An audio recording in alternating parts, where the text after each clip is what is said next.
Call the meeting to order.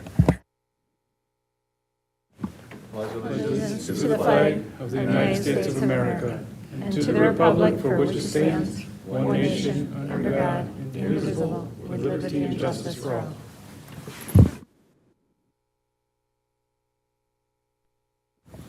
We posted? The meeting's been posted according to law. All right, roll call. President Johnson. Here. Trustee Renucci.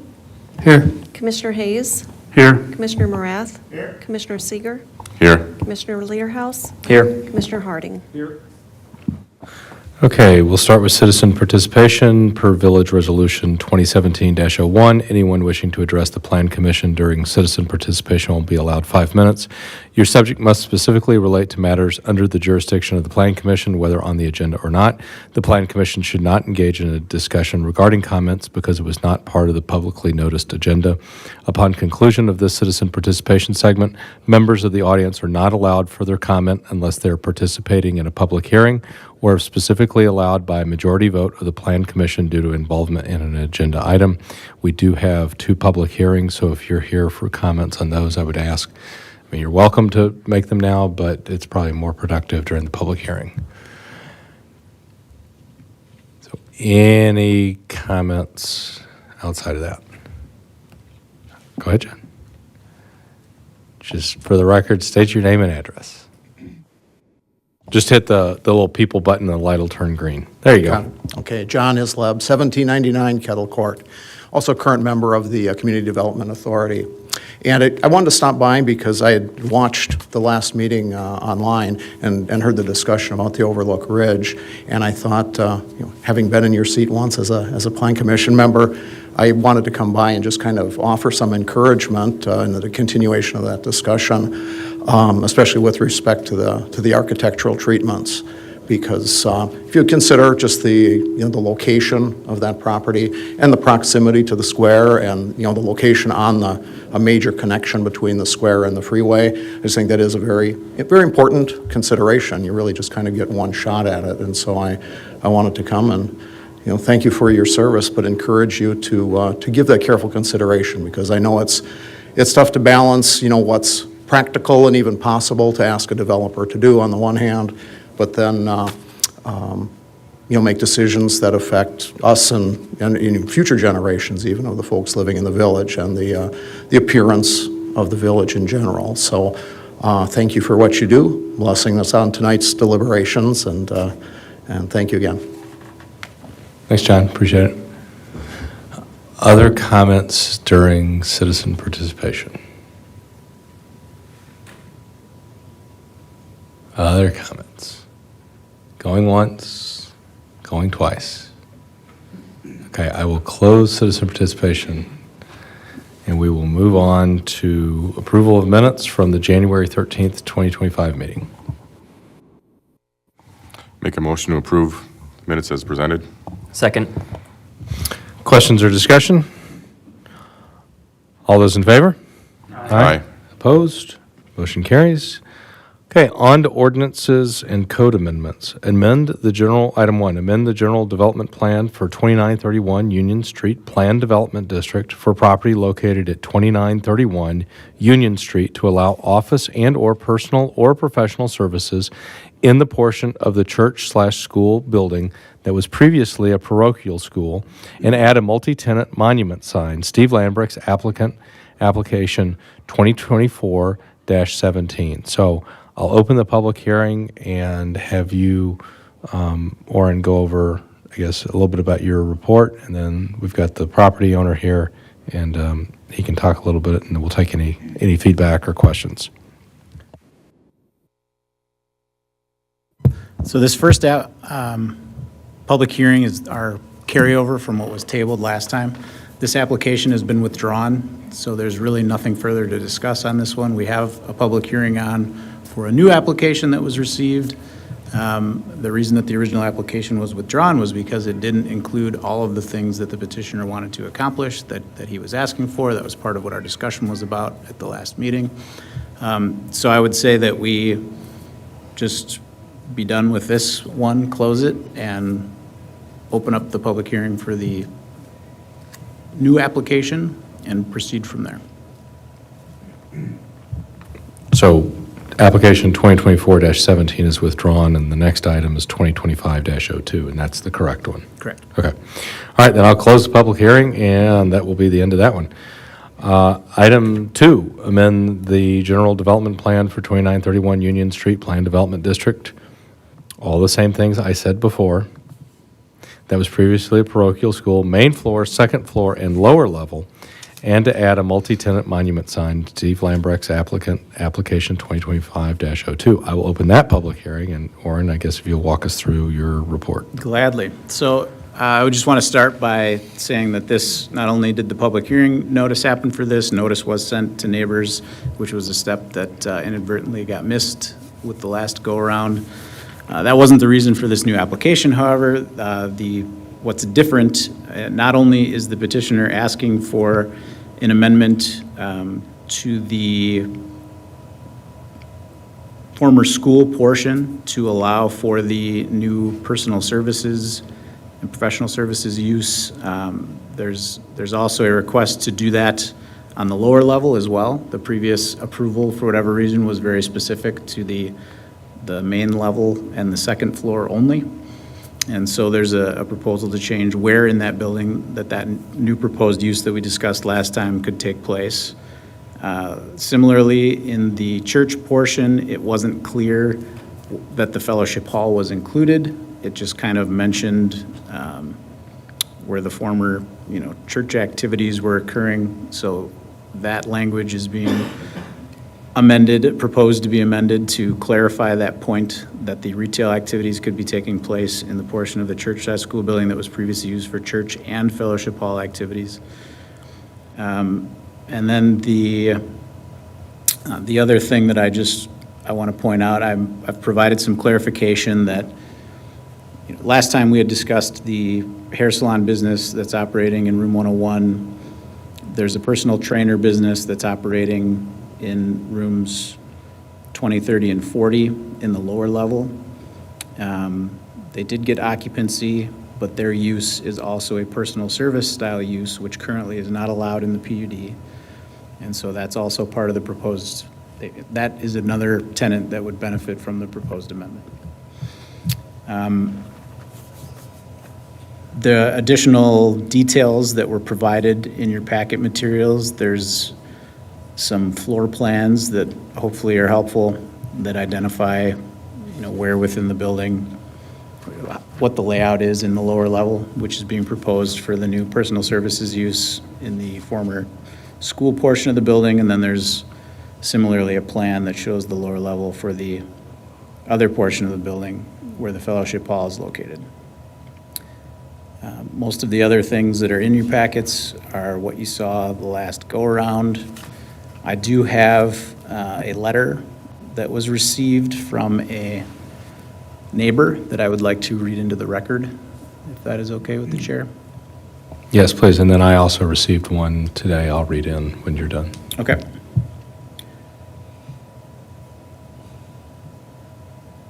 So this is to the East Troy Village Board, it says, zoning proposal at 2931 Union Street. I live directly across the street from the old church at 2930 Union Street. When the first zone change request came through, I stood in agreement with the zone change for office space and the church to remain open at the building in question. I spoke with Steve before my comments at the board. He stated that the church will remain free of rent for 6 months. I asked what will happen to the church area if the church leaves. He told me he would try to rent it out as a church, and if that fails, transform the area into more office space for rent. He stated in his view, East Troy had a lack of office space for rent, and he saw the need for more. The church could not afford the rent Steve wished, and they moved on, leaving the church empty. Then it went from a church to a storefront almost immediately. This is something I would never agree to and did not expect. I feel like I was played as well as the board because a store was never an issue in that time, and he got his zoning. My understanding now is he has a storefront where the church was on both the first floor and the lower level. I heard he was never granted permission for the store to be on the lower level. I also heard that there is a salon open where office space should be, with plans for additional exercise business to go in. When is this going to stop? misusing the permits he was granted and doing whatever he wants in the neighborhood. Parking has always been a problem around the square, and at times, parking is limited when an event is happening in the square. I now have a beat-up trunk parked in front of my house, blocked my walkway every day. I think he meant to say truck. I think that's a typo. So beat-up truck in front of my house, blocked my walkway every day. The store is open from early morning to evening. The truck is parked in such a way that it only leaves room for a small car to park in front of it, many times with its front bumper blocking my shared drive. I have lived in my house for 35 years and never had problems pulling in or out of my drive. Since the church has been rezoned, I have had 3 close calls and 1 accident that totaled my truck pulling out of the drive. The police report states the other driver was distracted. The driver apologized to me and indicated she was looking at the activity in front of the church. Her husband wasn't so kind and stated I was in the wrong because I had just pulled out from my drive. I asked him what would have happened if my truck was a child. He had no response. This neighborhood is full of children who ride bikes and power skateboards up and down the road all summer. Are they safe? If a new business opens in East Troy, do they not have to provide parking for their customers? The church now has 7 mailboxes, 6 newly installed, of which now take up another parking spot in front of the building. If each box represents a tenant, that is 7 parking spaces gone without any customer cars being counted. If I have a guest at my house, chances are better than not, they will not be able to park in front of my own home. Do I not have the same rights as people who do not live in the neighborhood? I do not know if it is true, but I hear the building is for sale. Steve had a dream of opening office space to fill a need in East Troy. A fully rented building is easier to sell. Please do not approve a come-and-go customer-based business for a residential neighborhood. Thank you for listening. Daniel and Brenda Spot. Okay, I received email today to whom it may concern. I am the owner of East Troy Fitness. I have 3 to 4 clients a day, Monday through Friday, usually early mornings and evenings. I am pretty much at my max capacity for training sessions and do not wish to increase my workload.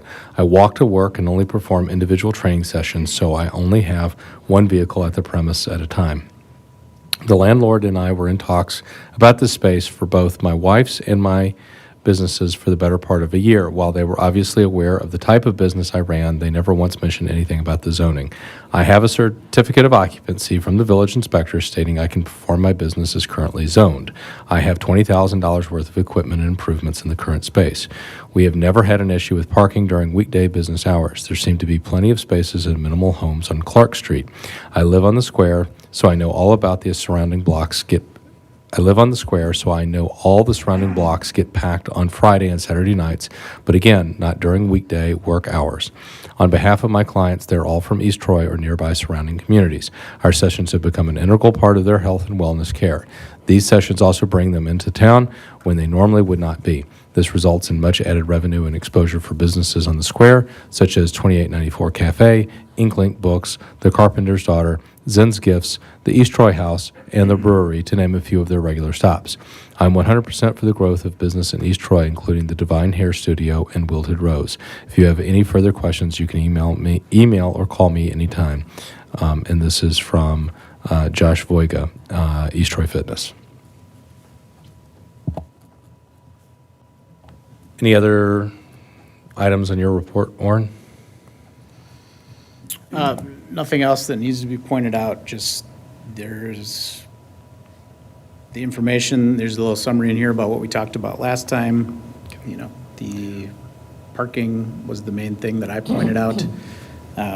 Is the Plan Commission comfortable allowing these personal service and professional service uses, given that the Plan Development District was approved without any on-site parking? Yeah. So we had a discussion about the off-street parking situation in the area.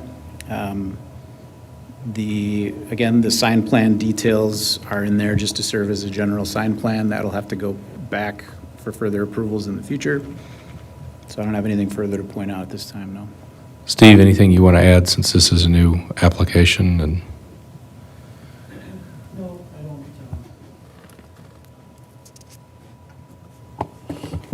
I don't think so. It's very similar to what we talked about before. The parking situation on on all of Clark Street. There are no houses that are on that side of the street.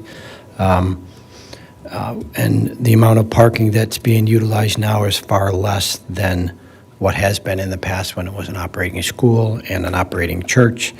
So I think what we're asking for, the parking, if you drive up and down that street during the week, I don't know if any of you do, there's literally one, maybe two cars parked on Clark Street and one on Union almost every day. So that's it. I'd be happy to answer any questions. Just quickly, I guess, is this a regular truck that was referenced in the residence? Well, I'm guessing that that's the Wilted Rose lady. I mean, she does park there to unload and load stuff sometimes, but she's good about parking around the corner or down towards Sammy's on Union. So, Okay, any comments from the audience, from the public during the public hearing before we take discussion from the commission? Any comments? Okay, any questions or comments from the commission or questions for the applicant? I have one. I'd like to know if you could refresh my memory what the current zoning is of that property. The property in question is zoned Planned Unit Development District. It's the 2931 Union Planned Development District. And does that allow for the parking or for what's being proposed? The PUD specifically states within the language that on-street parking for uses permitted in the church/school building is not required.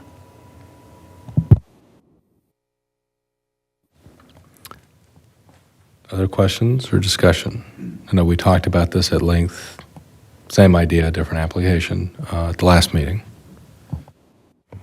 Well, I think it was brought up at the last meeting to put diagonal parking spots in those areas. Is that still a possibility? And if so, how would that ease the parking situation?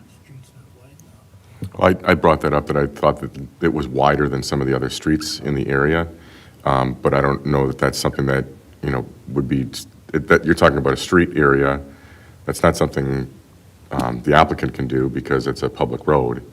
So it'd be something the DPW would have to take a look at and do a study on to see if that was possible. At least that's how I feel. Yeah, I don't think we can tie a condition of any work within the right-of-way on the applicant in this case without understanding that, yes, there would have to be input from the Department of Public Works and possibly another committee before the village board would have to take action on something like that. Right.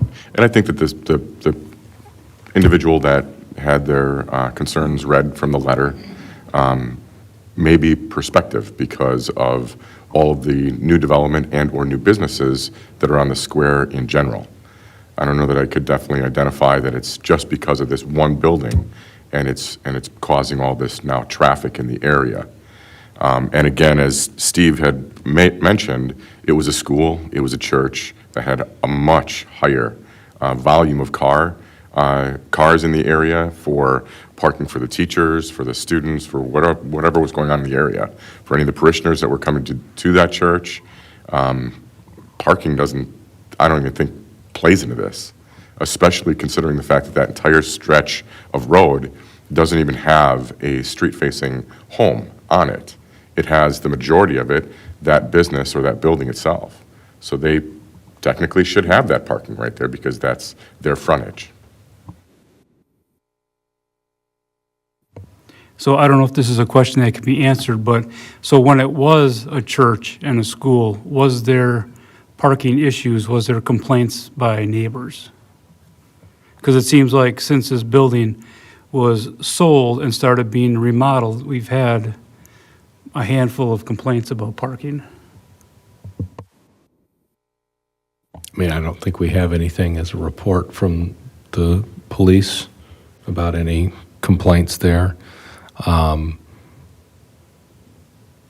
I think to what Scott was referring to on Clark Street, I guess we can talk about offline whether we should ask for an agenda item for the village board to evaluate whether that road should be changed to perhaps one way, or for DPW to evaluate, with the police, the width and parking options that are there on Clark Street. But I think, again, too, the letter here was for Union Street, not Clark Street. And on Union Street, if we have one individual and that's one of the tenants, then I think we could, Steve could talk to the tenants and just say, please emphasize not to park there and to park on, if you are going to park on Union Street, you need to do it on the side that the church is at, not, in front of a resident's house, to try to limit the impacts there. But again, they have every right to have vehicles park on the street, just like, sometimes my neighbors park in front of my house. We have events and other things in the neighborhood, so it happens. Blocking of a driveway, though, is something that could be reported to the police, and they could be ticketed for that. Can't obstruct a driveway.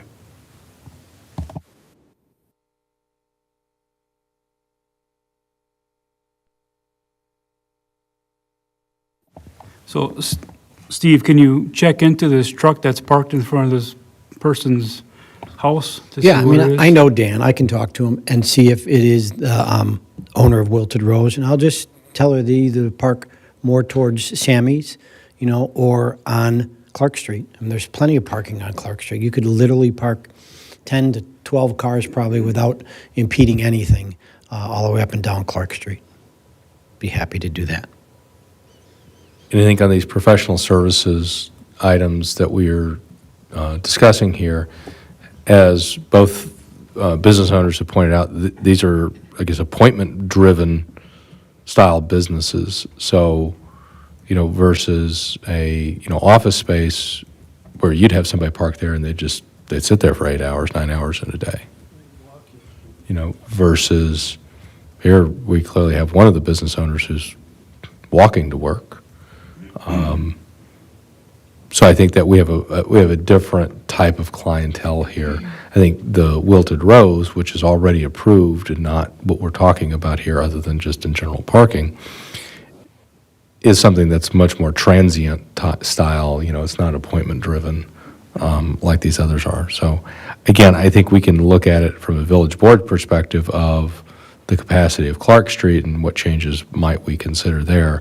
But for the application in front of us, I don't see any items that have come to us that's any different than what we heard really at the last discussion.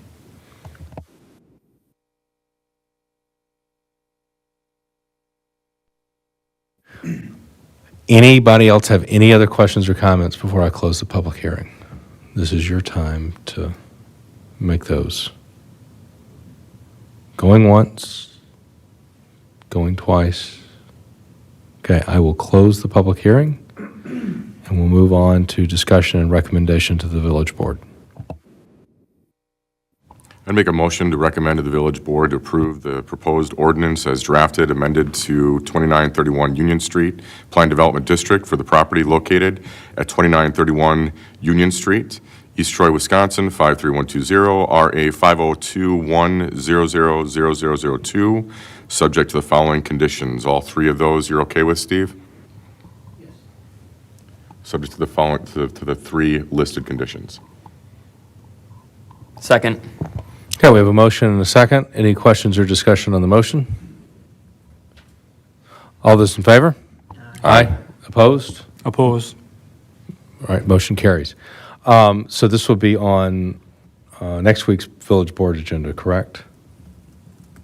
So can we add a related topic then to discuss Clark Street and maybe have Jason take a look at that? Thanks.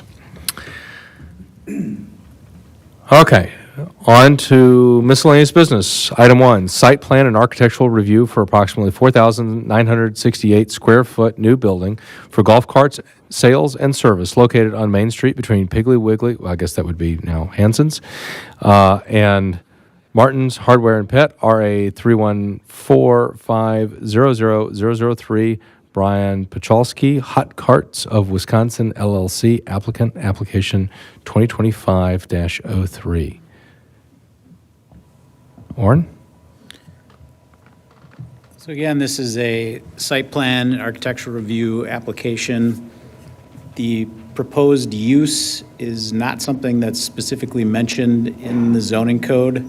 It is, however, something that I have deemed to be similar to vehicle sales and service, which mentions is a place where new and used cars, motorcycles, mopeds, snowmobiles, all-terrain vehicles, ATVs, utility terrain vehicles, and light trucks are displayed out of doors and offered for rent, sale, lease, or exchange, or taken on consignment.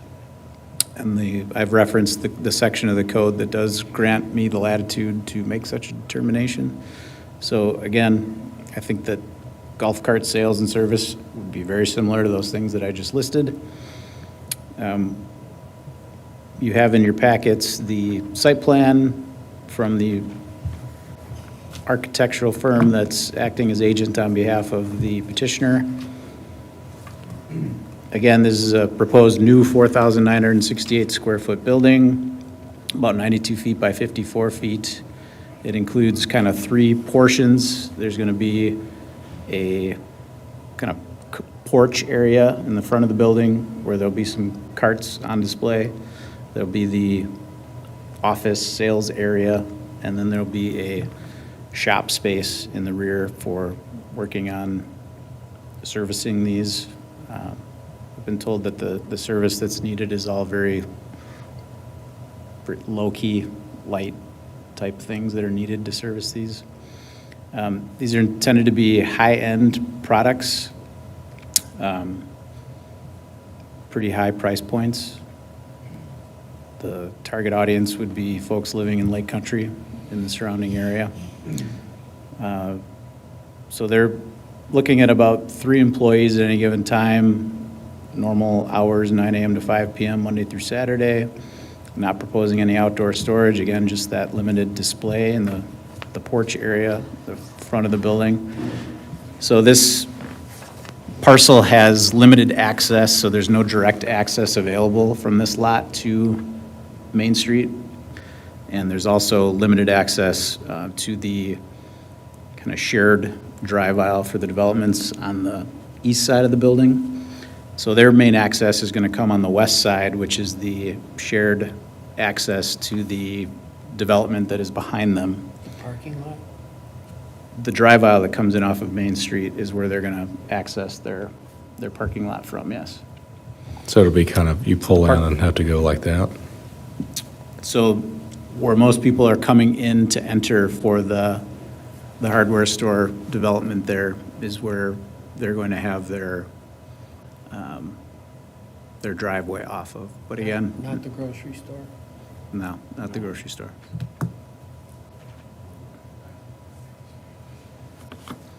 So there's a access easement that allows that? There's an existing access and shared parking agreement. Okay, that was going to be my next question about shared parking. Yep. So, okay. So some of the pavement is actually on this property for that shared drive aisle for the development. And so they do have, one of the documents that was submitted is the actual certified survey map that has the notes that explain that easement arrangement exists. Yep. I think the last page in the packet is where that document is, or the materials for this item, last page of those. So as far as the parking situation, they're only proposing to have 5 spaces on site, one of those being accessible.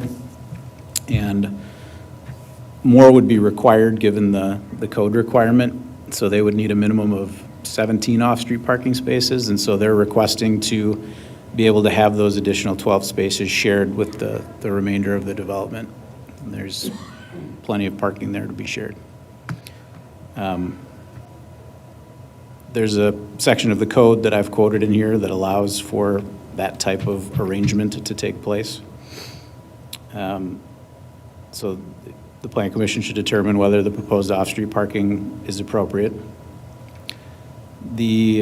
As far as the building, it consists of there's kind of a 3-foot band of brick veneer. There's some lap siding for the showroom portion, cementuous board and batten siding for the shop portion in the rear, and a standing seam metal roof. The Plan Commission should determine whether the proposed architecture is appropriate. The materials being used do meet the code requirements for what should be used. They've got a landscape plan. They're meeting the point totals for the landscaping requirements. They're proposing some exterior lighting, mainly full cutoff, wall pack lighting, and then there's 2 gooseneck lights shown on the front of the building that would light up a future sign, which we don't have details for yet. As far as access, again, property is accessible via the existing drive aisle on the west side of the property. Lot 3, which is this particular parcel, has the right for cross-access and parking over all that part of the CSM as is or shall be paved for such purposes according to a note on certified survey map number 3145. That's the document that created this parcel. So the proposed building does not alter the existing circulation pattern in the parking lot for the existing shopping center in any way. The village has contemplated pedestrian access via a sidewalk along Main Street in this area. The proposed development of this property presents an opportunity to discuss the possibility of a future sidewalk. The Plan Commission should determine whether requiring an easement for a sidewalk across the width of the front of the property should be a condition of approval for the proposed project. The applicant's agent has indicated that they would be amenable to providing the easement for sidewalk. There's an existing easement, if you look at the site plan that we had them add, it's also shown on that survey for sanitary sewer and landscape buffer yard already going across the front width of the property along Main Street. And so the initial thought from DPW staff and the village engineer was that the sidewalk easement could just go right over the top of that. So again, that's something that the Plan Commission would have to decide to make a condition of approval. It sounds like the developer is amenable to it. Otherwise, as far as conditions, these are all pretty boilerplate conditions that I've got in here. It's exciting to see this development happening. That lot's been empty for a long time. And have some kind of activity on that side of town, pretty cool. So I'm really excited about this. Yeah, I think that we should keep our rights there for a sidewalk. I think that should be a condition here and negotiate that with the property owner. Is the property owner the one developing this, or is this a leased setup? Yep. Okay. And is there anything about, I know you mentioned about, we don't know all the details on signage, but is it just signage on the front, or is there any signage on the sides, any lit signs that they're planning out, like monument signs? They're just indicating the wall sign as far as, what they're presenting so far. So we've got a condition that would have to come back, through the normal sign approval process. But no, so far, no indication of any monument signs or anything else. Yeah, come on up. Yeah, I was going to say, I'm sorry, I didn't know that you were the applicant, so please come on up and just state your name for the record. Hi. Yeah, just hit the little people, there you go. All right. Good to meet everybody. What questions do you have other than the signage? I can try to answer anything here. No, and I get that you're still working through that. I think Yeah. as Scott said, we're excited, as, this has been a vacant property for a long time. Yeah. Looking forward to having some activity there, so. Yeah. I don't know, does anybody have any questions based on what we've got in front of us here? Go ahead, if you got questions. like, to repeat what everybody else is saying, I think it's a good idea. The only question I have, how far is your building going to be from Highway ES, approximately? If you go to the site plan, you'll be able to see, I believe it's 25 feet to the corner. Okay, Is that what you're seeing, Orin? that's from your porch. Yep, yeah. The only thing I would ask is that we don't have any carts displayed in that area between the porch and the road to maybe block the vision of people coming in and out of those driveways. That's the only thing I'd be worried about. Yeah, I understand what you're saying, and I appreciate that. Right now, I don't know if you guys have seen it, there's a huge chunk of trees on that far north, or actually, that'd be the southwest corner that is blocking everything anyhow. They always put signs up there, so it could be, but we'll do whatever is needed for that. That's not the plan would be to keep them under the porch. We don't want them out and. That's things like that. actually a condition that we've got. This would be 1D, outdoor storage of any materials or equipment is prohibited. Outdoor display shall be limited to a maximum of 4 carts on the covered front porch, which Yeah. is what's depicted on the plans. Yeah, and my question to that is, if we needed to, is it possible to have more than that under there if they can fit? Obviously done right so people can see them, but I don't really want to be limited to just the 4, just because we have 4 carts in the site plan. But again, if it's a rule that we have to follow, then we'll follow that. I think he can put as many as he wants under his porch. Yeah, put as many as you can fit into there. So we'll just. Whatever it takes to make your business successful and advertise what you're trying to do, yeah, So we do it. we can strike the maximum of 4 and just say that outdoor display shall be limited to the covered front porch. Is that fair? I think that's Yeah. fair, yeah. Well, we've had issues elsewhere, so we'll say yes to what, or, yeah. There's been a number of other businesses in that area that have had outside storage. We've got a ton of other businesses in the community that have outside storage of similar style vehicles. So to have a couple of carts parked in the grass, I don't think is the end of the world. And they're not going to be out overnight. That's just not the nature of these carts, so they'll be in at night. But again, if you've seen the area, this is going to be a massive improvement for that area, and it's going to bring in the clients that we deal with are, they have $3 million, $4 million houses on Lake Geneva. They're very high-end, and they'll be in East Troy visiting all the businesses, so it's a good place. Yeah, they'll have to drive through the square, hopefully, to. Oh, they will. You mentioned those trees. Are those trees going to have to come out there? Yes. Okay. It's on the site plan, too. It's when we're planning replacing them with obviously nicer trees and things like that to meet the landscape code.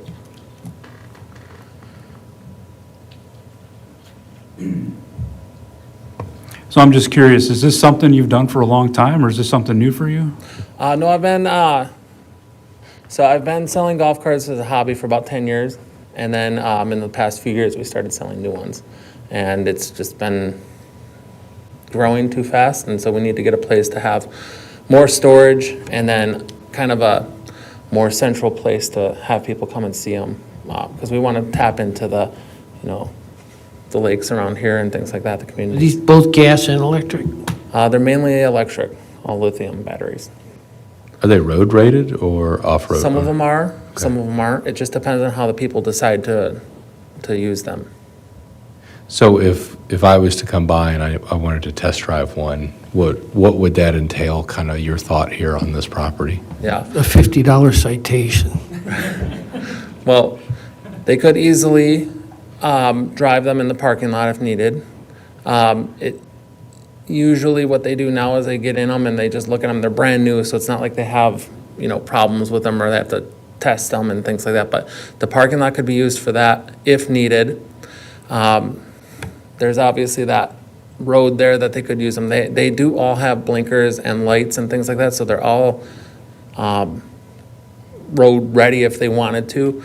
So there'd be no safety concerns with things like that, but that's not a roadway. I'm talking about to the east of that.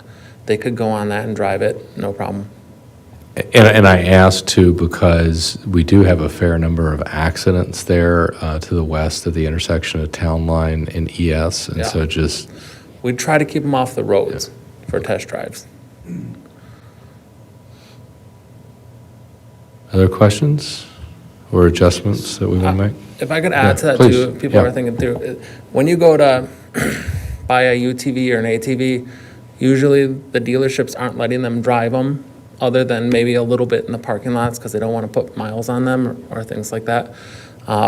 So it's not something that's typical for people to just get in and start driving them like a car.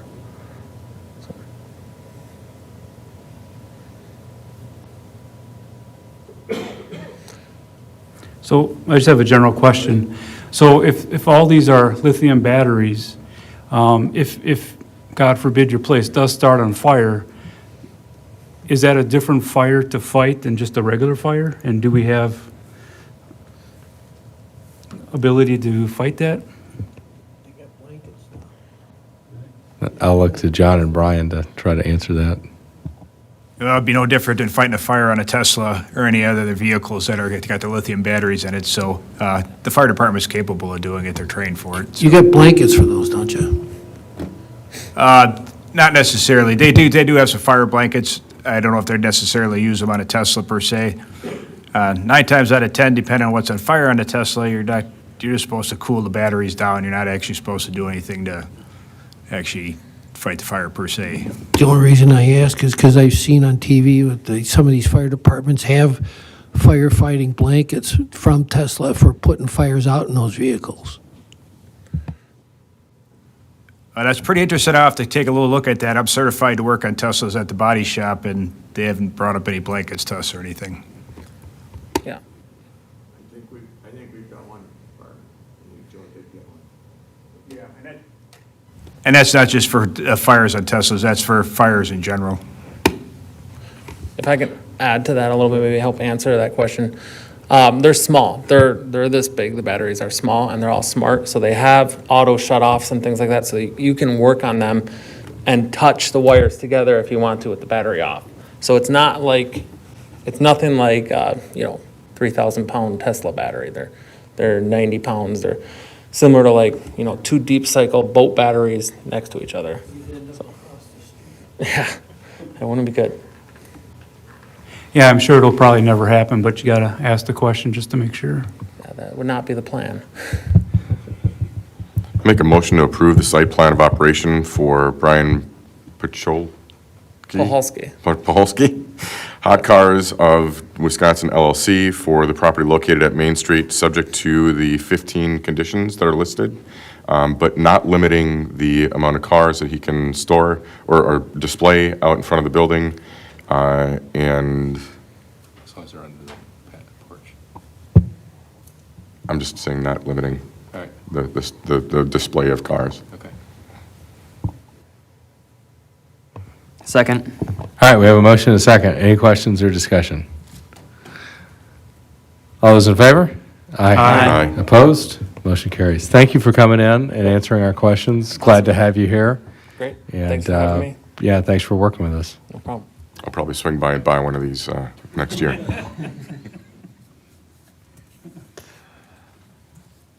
All right, item 2, this is a separate packet of materials.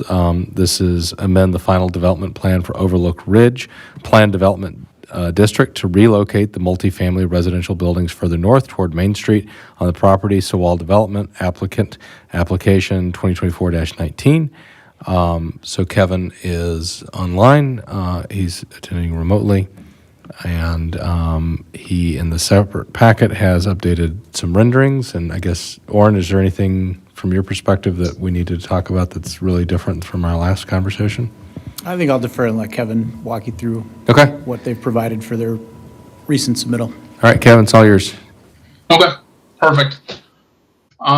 So I guess before we get started, I just wanted to clear a couple of things up from the last meeting. Me personally, I've always been upfront and really transparent with you guys throughout this entire process. Working with you guys, the village, the staff, the plan commission, in a collaborative approach to make sure we can move this project forward.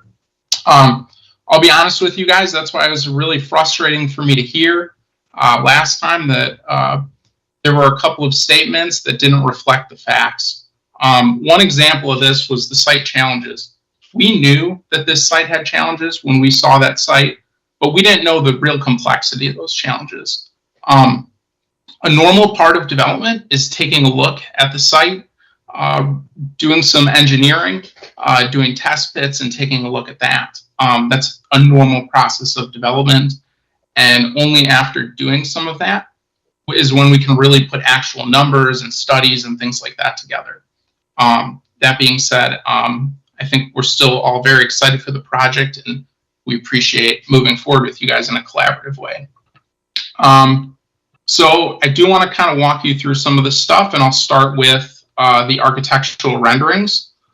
So one of the things that you guys asked for last time was additional architectural renderings.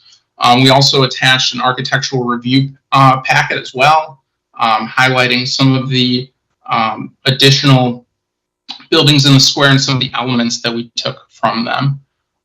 So these are marketing renderings. There's nothing different about these, believe it or not, other than the ones I showed you last time, except these are a lot more pretty and a lot more detailed. So all of the details that you're going to see here that I'm going to walk you through were actually we had in our as-builts, and this is what we were planning for the building to look like. So we'll start with if I could direct you guys towards kind of that top piece by the red bump outs. That's a cornice piece that we added. That is based upon a lot of the cornices that we saw at the square. Basically, it's 22 feet, or it's basically running along the total roof line of the building.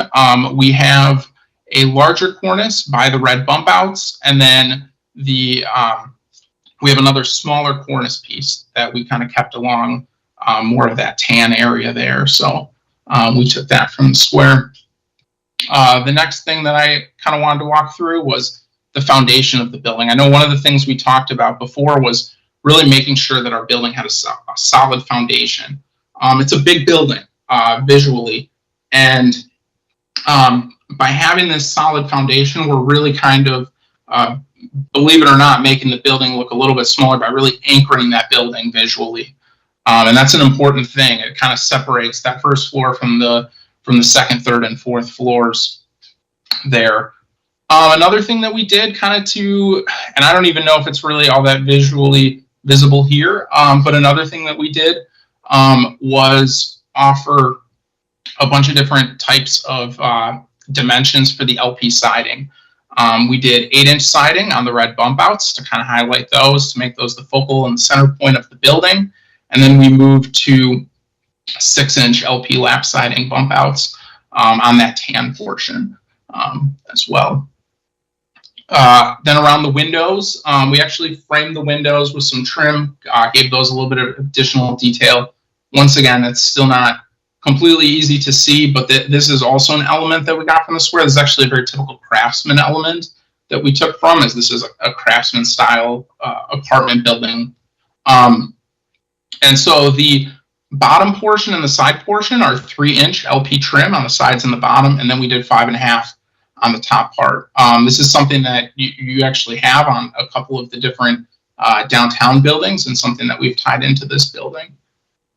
We also have trim. We also have 6-inch LP trim on the sides of the building as well, and that also helps anchor our building visually, kind of highlighting certain areas, breaking it up, as well as that band that you see along the bottom as well.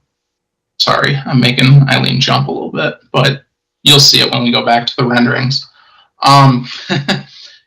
So that was really kind of what we have there with the architectural renderings. Kind of these, like I said, these were all things that we had before. These are all things that are very Craftsman in their approach, and these, we've kind of done these in a way to kind of really help visually anchor this building, tying it in with the square, taking these elements from the square, but also kind of taking a more of an arts and crafts approach, because it is hard to replicate some of those elements on a building of this size. So that was one thing we did. The next thing that I want to go through, unless there are any questions on the renderings, I don't know if you guys can look through those. No, you can keep going. Okay. The next thing I wanted to talk about was the placement of the dog park. I know one of the comments we had was you guys asked if we could move that dog park. I spoke with our civil engineer, and the site by that garage, it's just not possible. And with that slope, it's impossible to push that dog park further back or even to readjust that path. So what we did instead of that is we added some additional landscaping there, spruces, kind of larger trees that'll kind of help block that out a little, quite a bit actually. So we've really kind of beefed up the landscaping there, as you guys can see. And then we also, and then the last thing that obviously is the traffic study and the tree finding. So currently where we're at in the process is we have all of our submittals in. We have the civil, I know Lynch Engineering is taking a look at the civils and the utility plans. We have the traffic study done. We submitted our tree application, and this landscaping plan complies with that as well. Actually just submitted the sign application as well. And yeah, so that is everything that we have submitted. That is part of the final development plan. Kevin, I appreciate you coming back and being detailed in your response back to us on the items we discussed, so really appreciate that. Questions Yeah, no problem. questions or comments from the commission? Yeah, I'd like to say thank you, Kevin, for bringing back much more detail. I think it just makes it much clearer that you are definitely trying to do something that's representative of our square and kind of bring those buildings together and showing kind of some of the highlights of what our square has and what you've incorporated. Definitely makes me feel a little better about the project and how it looks at this point. Thank you, Scott. Kevin, just one more thing on the dog park. I was wondering, when at your other properties, are there like hours of operation for the dog park, like, 9 a.m. to, 8 p.m. or something like that? Yeah, it's usually 8 to 8. And then we also have a bunch of different rules that would apply for that as well.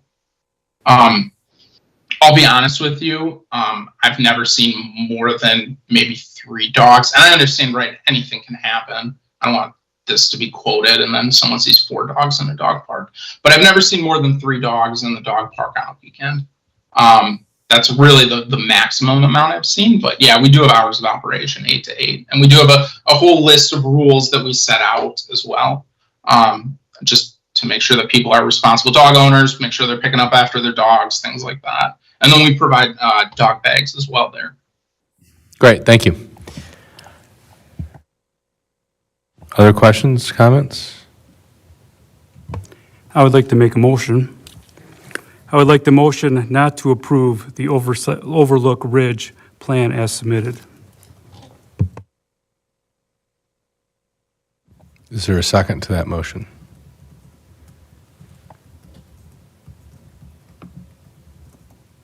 Is there a second to that motion? Last call, is there a second to that motion? Okay, that motion does not have a second, so it is not up for discussion. Motion dies for lack of a second. Yep.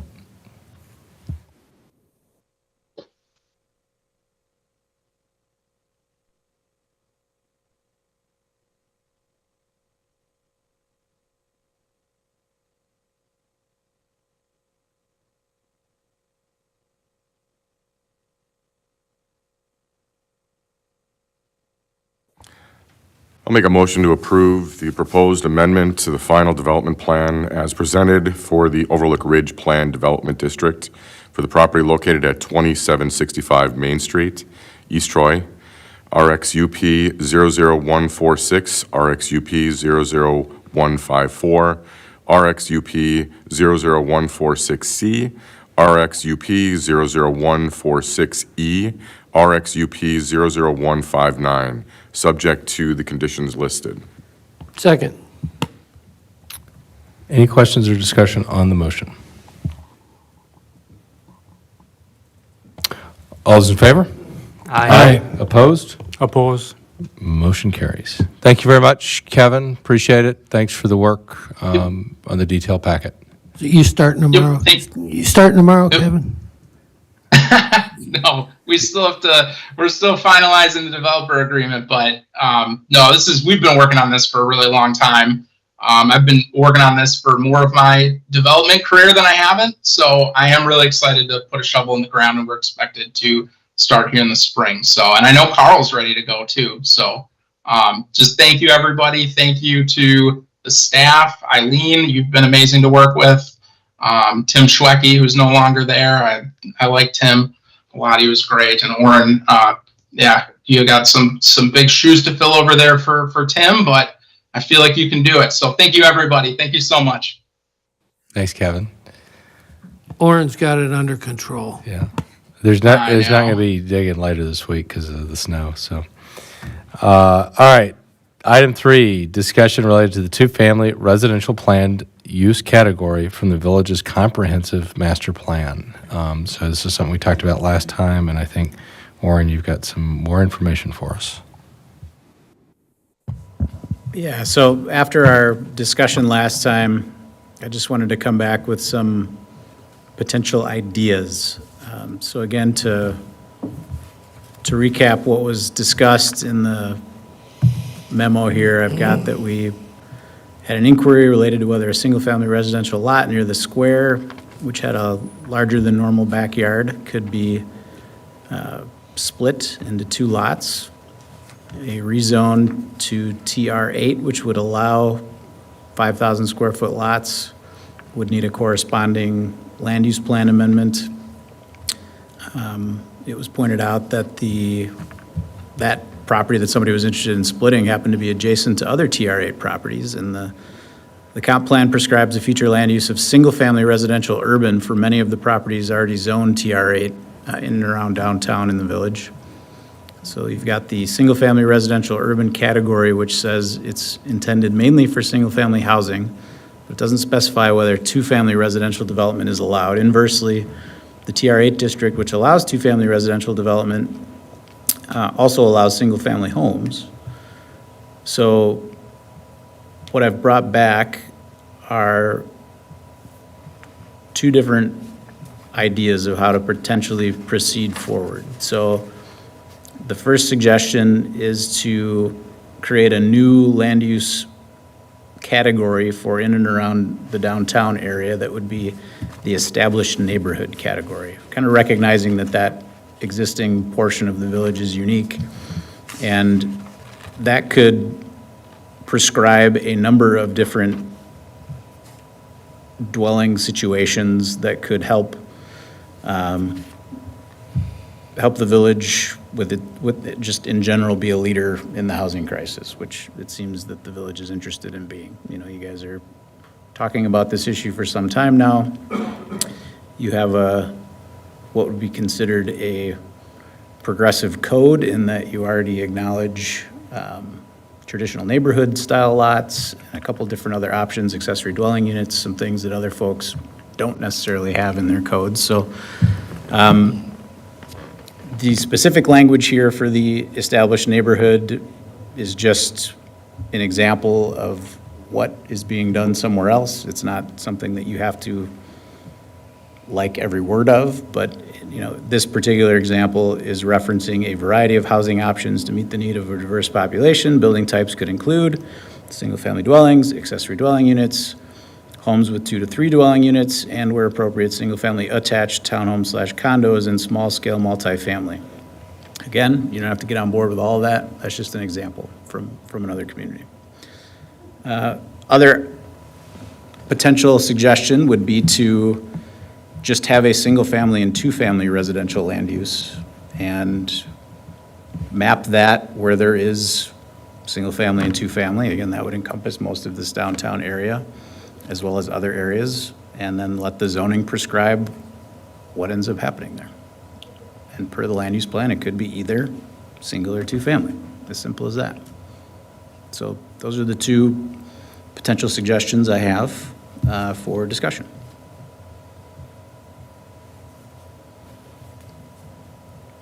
Thoughts, preferences?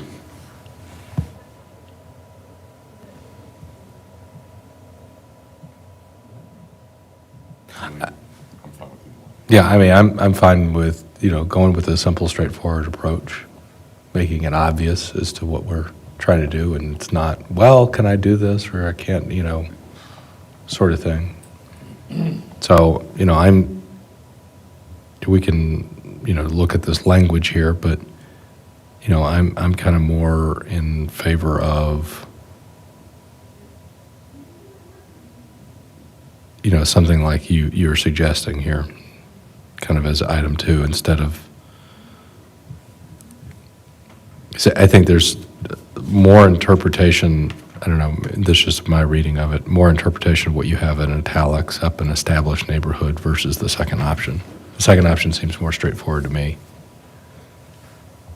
Yeah, there's less going on in the second one.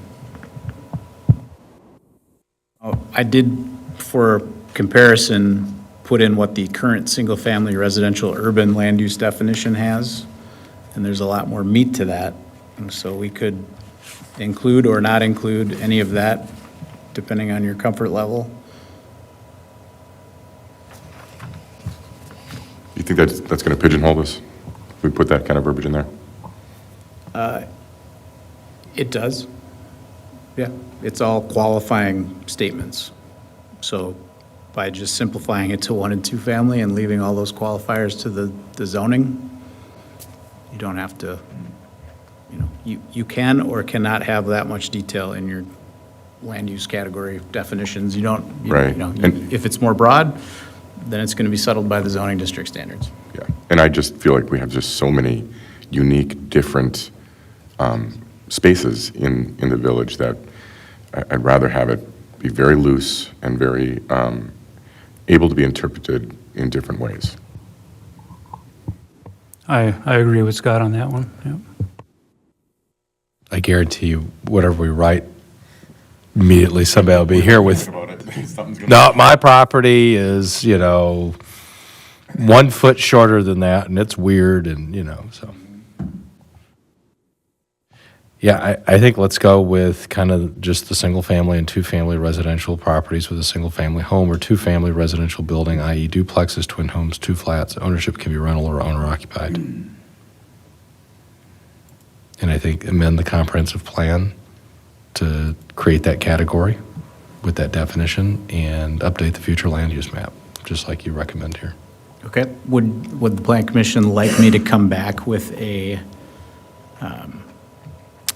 updated map of where this single-family, two-family district would apply before we direct to go to, create a draft and go to public hearing? Yeah, I think that would be good before we go to a Okay. public hearing, and then that way we have an opportunity to see that and provide any feedback and other possible updates, and yeah, Okay. that'd be great. I think it would be helpful for you guys to see it visually as well. Yep. Okay, any other questions or comments on this item before we move on? All right. Item 4, discussion related to the number of access points allowed on any street frontage adjacent to any lot. And this is coming as a request from the middle school. Yeah, this came up from kind of just a conversation around a concept for a project at the middle school, as I indicated in my memo. There's a code section that limits the number of access points for a lot to 2 on a particular street frontage. And while this middle school property is on a corner, the positioning of their athletic fields was something that they took into consideration during their conceptual planning and alternative analysis, if you will. So some of the alternatives that they looked at were provided in the packet, which their consultant pointed out after I said, hey, there's this issue with the code. The high school across the street probably predates the language that's in the code, has 3 access points on this same street, right? You can see that where they're lining up this new proposed driveway for their drop-off loop, there's a driveway right across the street on the school property. So it exists out there. There's other examples, as I pointed out in the memo, that have popped up when reviewing. An example would be an industrial property where we're looking at a site plan amendment that somebody was considering. That particular industrial property had more driveways than what the code allowed already. So they exist, they're out there. The question is, do you want to keep the hard and fast rule as the standard in the code, in which case the option for an applicant like this is to go ask for a variance from the Board of Appeals? Or is the Plan Commission comfortable with me coming back with some drafted language to provide some leeway? And I think that's the direction that I'm looking for. I think that's a great idea for you to come back with some kind of possibility to allow this to happen. I had kids that went through the school district. My son's still at the high school right now. And I remember pick up and drop off at the middle school. It's impossible. We even stopped picking him up from the school and just had him walk down to the park. And that's where we get him now or we're used to getting him before he started to drive. So anything we can do to help accommodate better traffic flow for drop off and pickup here makes a lot of sense to me. Yeah, at the end of the day, they're claiming safety. They want to separate the parent traffic from the bus traffic. And It makes sense. Given, what recently happened in the Sussex School District, these kind of situations are probably being more carefully looked at than they had been in the past, so. I have a question in regards to you mentioned that any lot has no more than 2 entrances or exits or whatever you want to call it. But is that for residential? Is that commercial? Is it highway business? Is it institutional? Or does it apply to all of them? I think this particular section that I'm quoting is just generally under the number of, it's just under the access in general. And so it's a performance standard, I think, that's applying across the board. So maybe we'd want to look at a little separation as far as. Well, I think that's what Warren's Yeah. going to do. He's Well, going to bring us some that's kind what of I'm- verbiage back and. That's yeah. what I'm asking Warren, just to, what he had to start with. So there's, I think, too, when you're looking at that, I'm sorry, can you go back to the map for 1 second, Eileen? Yeah, right there. So where the entrance and exit, the combined entrance exit areas on the west side, that's a controlled intersection. There's stop signs there on Graydon. So today, there's no stop sign over where, on the west side, where the proposed driveway is and where the outbound traffic flows from the high school. So that might be something to consider, like this is allowable when it's a controlled intersection or something like that. I mean, that's 2 stop signs right in a row. It might be worth having a conversation with police about their thoughts on it, but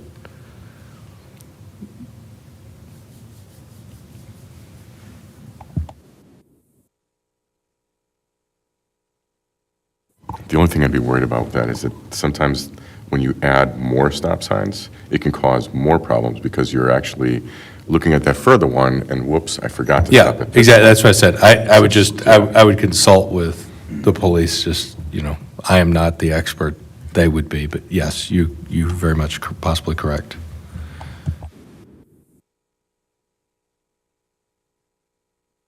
Appreciate the feedback. I will certainly factor those into my suggested language that I bring back. Yeah, and what's their timing? They're wanting to do that, this spring?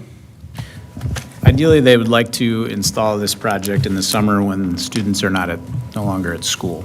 And so the time frame that I put forth as a possibility to their consultant was that we would be considering it at this meeting. I would bring back to our next meeting some proposed language for you to consider, and then likely get a direction, if that language was favorable, to do a public hearing for the May. Not April? Maybe it was April. Okay, yeah. Let's try to. March, March meeting being our next one, yes. Okay, yeah, so let's target then that we're getting this done by April. Okay. Thanks.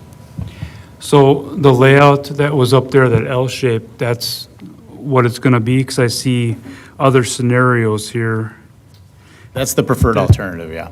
So the other things that they looked, I had asked, well, did you look at other alternatives, so that you could potentially meet the code? And the answer was, yes, here's what we looked at, and here's why we didn't choose those. So Yeah, I that, just wanted you all to know that they did think about other options before they came to the conclusion that this one's their preferred one. yeah, that one makes more sense than these here. Sometimes the simple solution is the best solution.